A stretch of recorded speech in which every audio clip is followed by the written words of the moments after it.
Assalamualaikum warahmatullahi wabarakatuh. Halo, saya Ilham Permana. Saya anggota Dewan Perwakilan Rakyat Indonesia dari fraksi Partai Golongan Karya. Saya berasal dari daerah pemilihan 3 Jawa Barat, dari Kota Bogor dan Kabupaten Cianjur. Saat ini, Anda semua sedang menyaksikan salah satu program kebanggaan kita, program unggulan TV Parlemen, yaitu program Di Balik Kursi.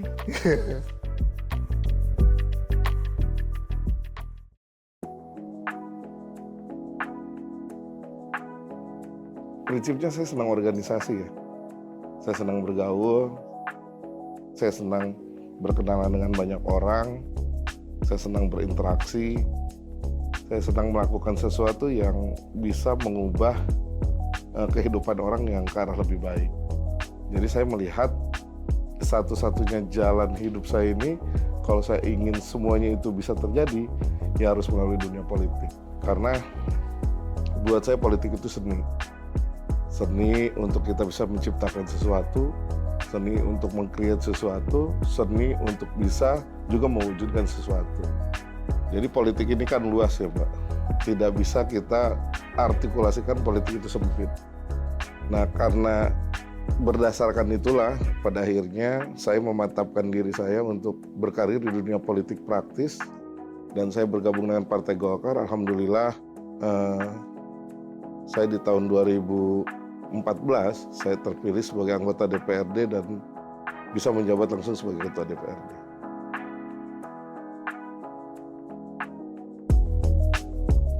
Sudah pasti ya banyak berpengaruh terhadap kehidupan saya saat ini, tugas saya saat ini di DPR RI. Karena saat di DPRD saya ini memimpin banyak kepala nih Mbak, dari banyak kepentingan. Kita memang semuanya satu mungkin tujuannya ya, untuk kesejahteraan masyarakat baik di daerah kita maupun bangsa dan negara. Tapi untuk bisa mewujudkan semuanya itu menjadi satu visi, satu misi, ternyata tidak semudah yang kita bayangkan. Jadi perlu ada treatment khusus ya, perlu ada perjuangan luar biasa, sehingga banyak kepentingan itu mengerucut menjadi satu kepentingan. Apa? Mewujudkan masyarakat Kabupaten Bogor yang lebih makmur dan sejahtera. Saat itu ya Mbak ya. Jadi posisi saya sebagai ketua DPRD benar-benar memberikan pengaruh dan pengalaman yang luar biasa dalam kehidupan saya saat ini sebagai anggota DPR RI. Saya sudah tidak lagi gugup untuk bicara, udah pasti, karena biasanya kita juga kan menjadi pemimpin gitu. Saya sudah terbiasa dengan memimpin sidang, ya kan? Saya sudah terbiasa dengan memimpin rapat, cuman bedanya sekarang saya nggak memimpin karena saya anggota biasa, belum menjadi pimpinan. Jadi mudah-mudahan pengalaman itu semua ya bisa menjadi modal tersendiri buat saya agar saya bisa berkarya lebih, bisa berprestasi lebih, dan tentunya bisa menjadi satu pengabdian bagi bangsa dan negara Indonesia.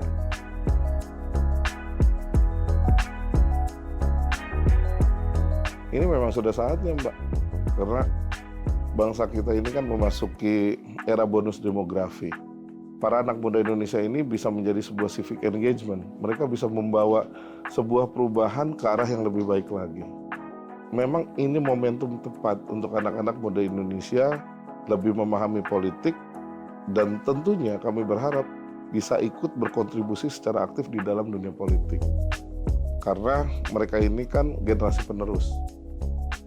Oleh karenanya saat ini kita-kitalah yang harus bisa memberikan contoh pada adik-adik kita, kepada teman-teman sejawat kita, bahwa politik itu nggak kotor, politik itu menyenangkan, politik itu happy, politik itu penuh tertawa, tapi politik itu mempunyai tujuan dan niatan yang baik.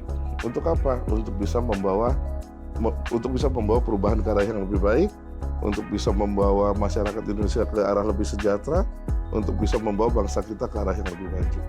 Jadi saya berharap kepada adik-adik kita ya, khususnya generasi Z, generasi milenial yang pada saat pemilu kemarin 2024 mereka menempati angka 144 juta jiwa atau sekitar 54% dari total pemilih, bahwa perubahan ini, bahwa pengaruh mereka ini untuk kemajuan bangsa dan negara Indonesia.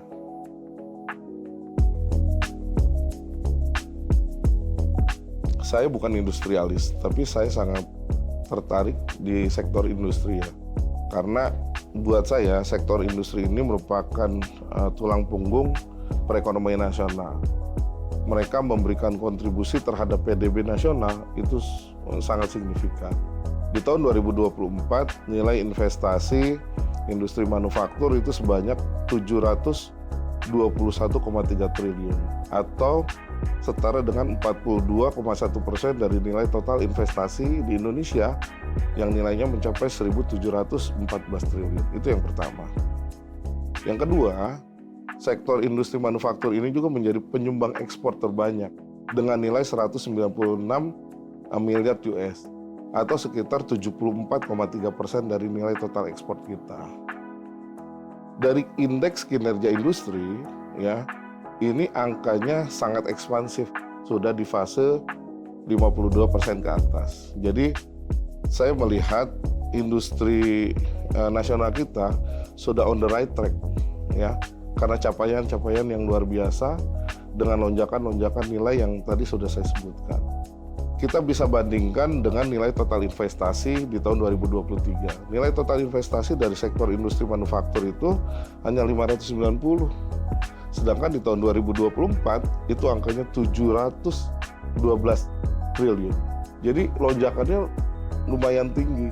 Nah, oleh karenanya tidak berlebihan apabila kita berbicara industri ini merupakan tulang punggung roda perekonomian nasional. Jadi saya karena melihat itu saya sangat tertarik dan pada akhirnya saya memutuskan diri untuk ikut serta ya, walaupun dengan cara saya mengembangkan industri nasional dengan masuk di Komisi 7 DPR RI.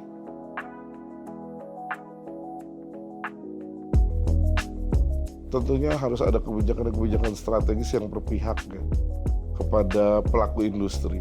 Pelaku industri ini kan bukan hanya pengusaha-pengusaha hebat, ya, bukan hanya industri-industri besar, tapi juga pengusaha-pengusaha lokal kita, para UMKM yang mereka bekerja memberikan nilai tambah, yang mereka bekerja juga mengedepankan efisiensi, yang mereka bekerja untuk bisa menyadarkan kepada para konsumen bahwa produk lokal ini tidak kalah menariknya dan tidak kalah kualitasnya dengan produk-produk luar negeri. Jadi untuk bisa menyadarkan industri ini sangat berpengaruh terhadap roda perekonomian nasional atau pembangunan bangsa kita ke depan, banyak hal yang bisa kita lakukan ya. Selain tentunya kebijakan-kebijakan yang pro terhadap industrialis atau pro terhadap industri, kita juga harus bisa memberikan sosialisasi yang benar bahwa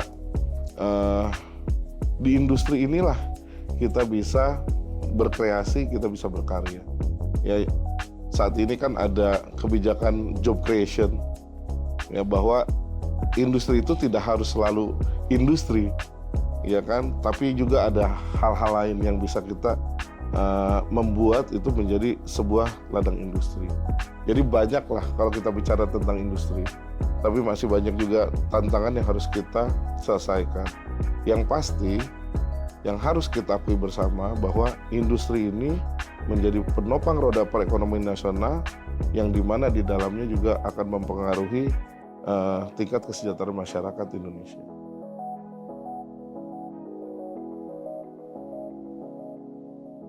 Dapil saya ini ada dua, Mbak. Dua kabupaten kota. Yang satu kota, ya, yang satu kabupaten.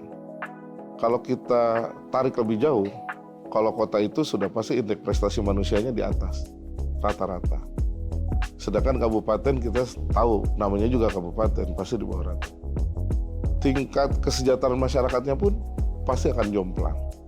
Jadi saya tidak bisa menyamakan apa yang akan saya lakukan di Kota Bogor dengan apa yang saya akan lakukan di Kabupaten Cianjur. Karena dua kabupaten kota ini sangat berbeda. Tapi yang pasti, kalau saya melihat Cianjur ya, khususnya di Cianjur Selatan ini, taraf kehidupan ekonominya mereka masih jauh di apa ya namanya, jauh dari yang kita harapkan. Kehadiran para politisi nasional yang saat ini manggung di Senayan itu sangat mereka harapkan. Di dapil kita ada 9 anggota DPR RI. Mudah-mudahan saya dan teman-teman yang lain bisa berkontribusi secara positif, bekerja sama, ya. Kita sama-sama turun ke daerah kita masing-masing dengan membawa program-program yang bisa kita berikan kepada daerah pemilihan kita, masyarakat konstituen kita, sehingga setidaknya kehadiran kita sedikit bisa membawa pengaruh terhadap kehidupan mereka. Jadi kalau ditanya apa yang mau saya lakukan, apa sih tujuan dan niatan saya, ya saya ingin mensejahterakan mereka dengan cara saya tentunya.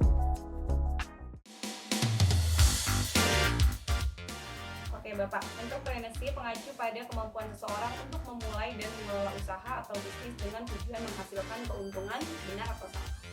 Kalau saya jawab salah kan nggak mungkin, karena jawabannya benar. Oke Bapak, sektor UMKM di Kota Bogor lebih fokus pada sektor industri kreatif dan kuliner, benar atau tidak? Itu udah pasti, karena kota. Kalau Cianjur belum tentu, jadi jawabannya benar. Kalau Cianjur lebih tahu?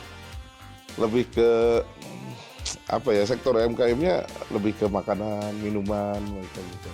Oke, Cianjur merupakan salah satu daerah penghasil beras terbesar di Jawa Barat, betul atau tidak?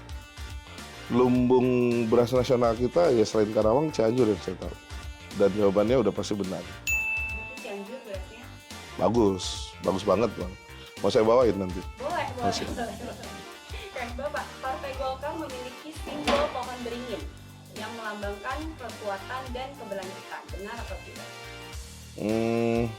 Partai Golkar itu simbolnya pohon beringin, padi dan kapas. Jadi bukan hanya sebatas kekuatan dan keberlanjutan, tapi juga dia bisa mensejahterakan. Jadi jawabannya benar. Terakhir boleh Bapak, Komisi 7 DPR RI yang membidangi perindustrian, UMKM, ekonomi kreatif, pariwisata, dan sarana publikasi, benar atau tidak? Jadi kalau itu pertanyaannya, jawabannya benar tapi belum lengkap pertanyaannya, ditambah BSN. Tapi tetap mau di Komisi 7? Kalau masih ada keinginan lain? Ya kalau saya sih pengennya tetap di sini sampai 5 tahun.